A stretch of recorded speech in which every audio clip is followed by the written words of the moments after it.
Okay, here she is, color-filled U.S. Air Force. We got the wings on the back with Diaz. Everything is done and assembled for what I can do. About to head out. I also went ahead and added a dark stripe because I felt like it connected those two a little bit better on the end. But they're ready to go. Now they're going to be headed off to the necessary places. Marksmen For Vets, Russ, is going to do the full assembly. The lower, as I said before, is going to go out to Duracoat. They're going to do the install on that. But yeah, there we go. That's our build.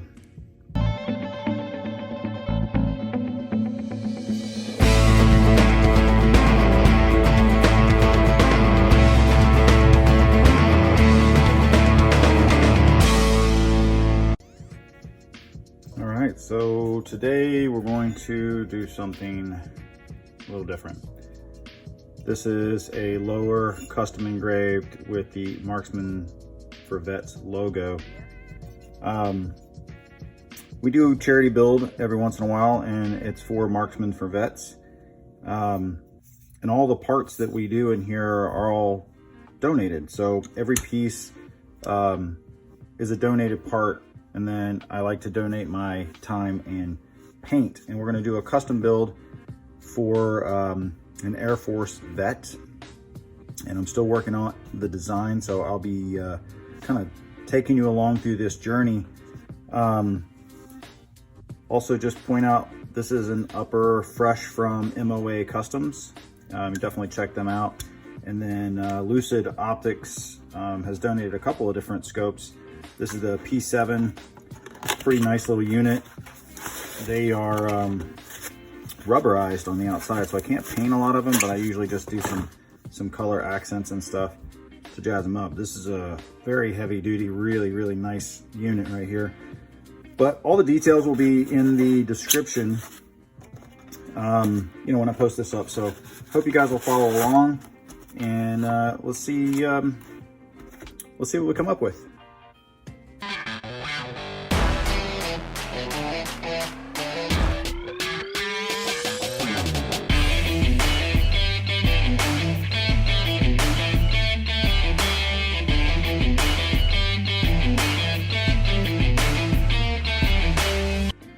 Hey, what's up? This is Gabriel from Digital Trigger Technologies, and we are really excited to be part of this build.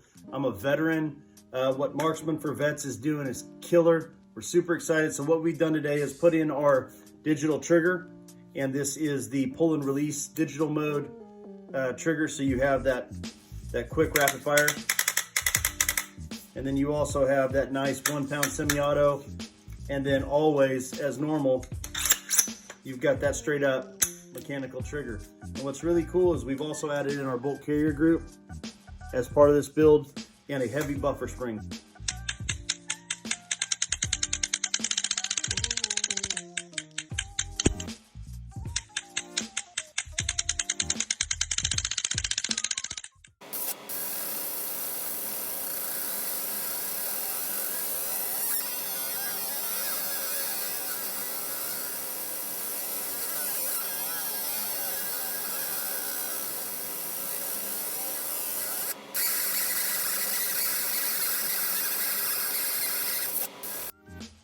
Okay, we've got our base coat down now. I'm using the snow gray. Then we're gonna do some of the accents in this gray wool, which is on camera almost looks black, but it's really dark gray.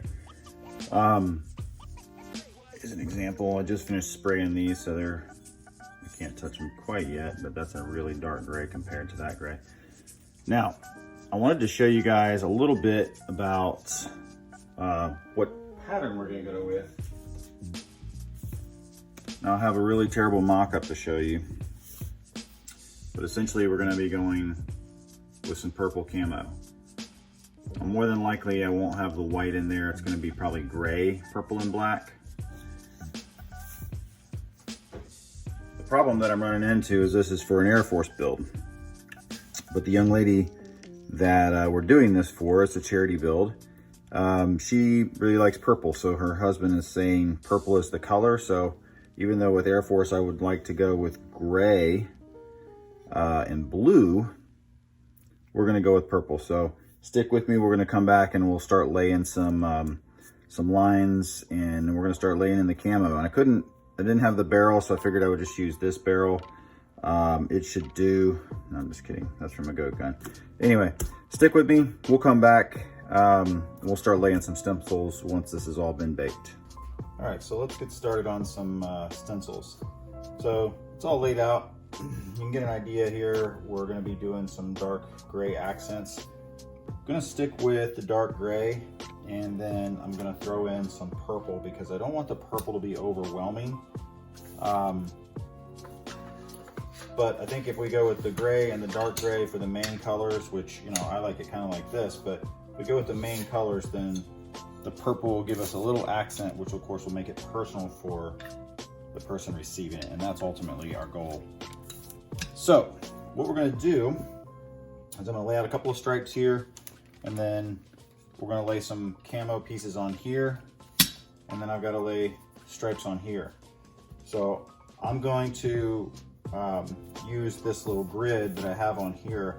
And the reason I do that is when I lay my stripes, it'll help me make sure that wherever I lay them, the stripes stay at the same angle. And it's the same thing when I lay this down. I use the flat edge, I put it right where I want it, and that way when I lay my stripe, I know that it's gonna match the same angle that I have on the front sections here. So the first step is I just want a little purple on the front tip. Now when this is all said and done,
I got all the camo laid in and all the pieces on that I want, leaving gaps in between. Just trying to get the feel for what I'm going for here. Fairly loose. This part's gonna be kind of a nightmare, so I'm gonna have to be really careful to make sure everything is pushed down right before I spray. And then spraying is undoubtedly gonna give me some overspray in these little cracks and crevices, so just gonna have to work with that the best I can. Now I'm gonna go off and tape off. So I gotta tape off this center section because I don't want any paint in there. I'm gonna go ahead and tape off the rail because I don't want to just have unnecessary amounts of paint on it.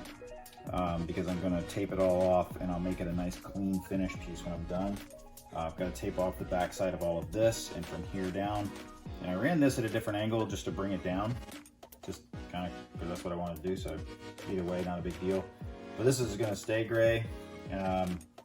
And then I was gonna put a logo back here, but this hump, as I said earlier, is gonna get in my way. So I'll deal with that when the time comes. And that's kind of where we are. So I'm gonna go ahead and tape all this back and I'll be back in just a minute. Taping is done, camo's on, got everything laid out the way I want it. Oh, missed a piece of tape. I'm gonna go back and get that. So we'll do the purple there, we'll do purple over this camo. All this get purple. I did a little bit more taping than I would typically do on the inside as well. So I blocked off some of this because I want that a cleaner gray. Not totally necessary, just doing something for a little fun in this design that I'm working on. This is all taped off and ready to go. So one of the things is anytime you want to curve, you always end up with a point on the end. So you just want to take your time and get that lined up nice and tight. And the same thing is going to be one into the bottom. These are always going to be the same as well. This worked out pretty nicely, so you end up with one right here. But if they fall in the little cutouts, it's not so bad. So I'll tape that little piece off and then gonna lay some purple. And once that's completely cured, then I'll come back, lay another layer of camo.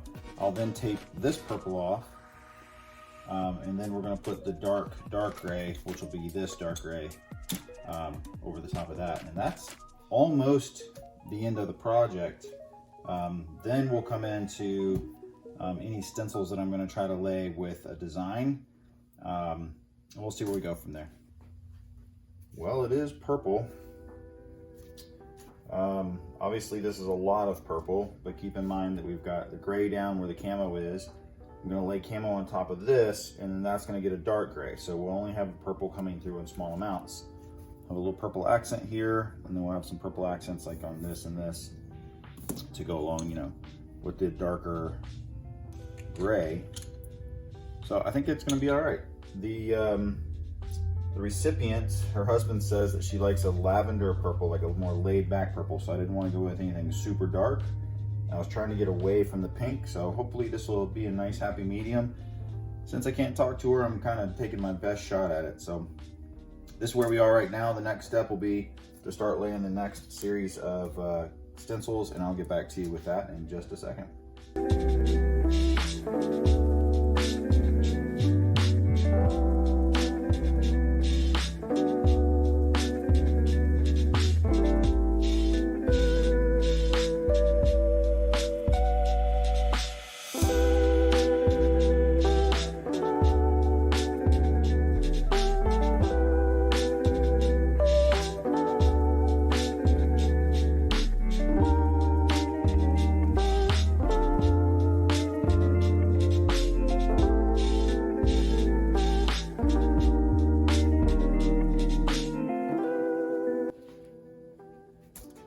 Cool, so we're ready to go.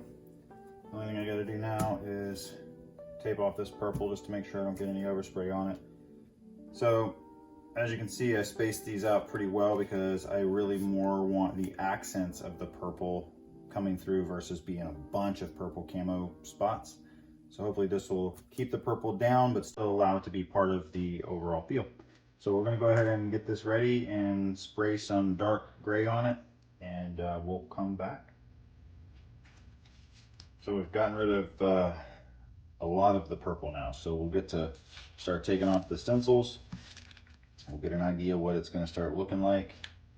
We'll have like little accents of purple in there. So this will take a little bit of time, and just something to note, it's pretty cold in my shop, and the stencils get stiff. So just a little tip is to warm these up just a little bit in the oven and soften the stencils, so when you pull them off, they come off a little bit easier. We're going to go through and remove the stencils, and then when I come back, we'll see what it looks like. Now you can start to get an idea of where we're going with this thing. So sadly, I don't have all the parts for this because I'll be sending these back to different places for assembly. DigiTrigger will be installing the trigger kit for this guy, but that's basically where we are right now. Don't have everything installed properly. So we're going to be putting, I think I'm going to try to put the wings, the Air Force wings back here, and I was going to put her last name across here, but again, this thing is in my way, so I'm going to play around with some fitment on that. I'll show that when I'm ready to actually install it the way I want. Probably going to do a black color fill for the Marksmen For Vets here so that it really stands out. And then on this side, I'm trying to figure out how to put something related to her job while she was in the Air Force. So we'll see how all that goes. Going to do a little measuring, a little working out. And you can see that's the rail. So you can see inside the rail there. Hopefully you can see that. You can see why I wanted to keep the tunnel clear so that you get the purple on the inside edges, but not the overspray all inside. So it gets a little bit cleaner finish. So my preference. Anyway, so there we go. A little bit of purple in there without being hopefully overwhelming. And I guess I'll install that freaking detent at some point. Some little details to do, clean it all up, start adding in the stencils and figuring out where everything's gonna go, and stick with me, we'll start doing the rest of the parts. Time to add the Air Force logo. We're gonna put that right here. And we're gonna slide Diaz in underneath here. And I think that'll work. So the black marks are so I can keep an eye on where the center mark is. And then we're gonna have USAF on the dust cover, so when it folds down, you'll be able to see it, since honestly, that's the way they sit most of the time. Cool, so we're gonna use our transfer paper to move the stencils over. And I'm gonna move this one, and it's gonna slide underneath here and lay down flat, hopefully. Gonna be a little interesting trying to do this without banging my face into the camera that I'm working with here, but we're gonna see if we can make that happen real quick. I'm gonna do Diaz, and then I'll speed up the rest of it so that you don't have to sit here and watch me do this as usual. But when you're doing transferring stuff over, you just want to make sure that you push down all your edges really well. And I'm just using a regular clear transfer tape. There's tons of different kinds, but I like to use a medium tack so that it removes without too much trouble. Now it is going to be a little interesting getting this adhesive through here and then actually getting it back off again, so we'll see how that goes. So I gotta make sure that this is straight.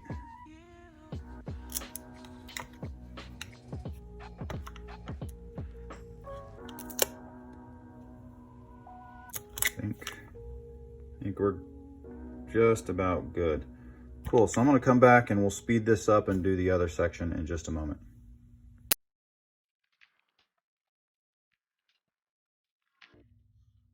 Cool, so there we go, ready to go. Now, as always, we'll go in and we'll tape everything off and we'll be good to go, and then I'll have to tape this little thing off, of course. We'll spray under it, no big deal. We're gonna do this in black so that it stands out, and we're gonna run it right into the pattern, and that should give us a pretty nice little logo for representing the U.S. Air Force. Here we go. Okay. Here she is. Color-filled U.S. Air Force. We got the wings on the back with Diaz.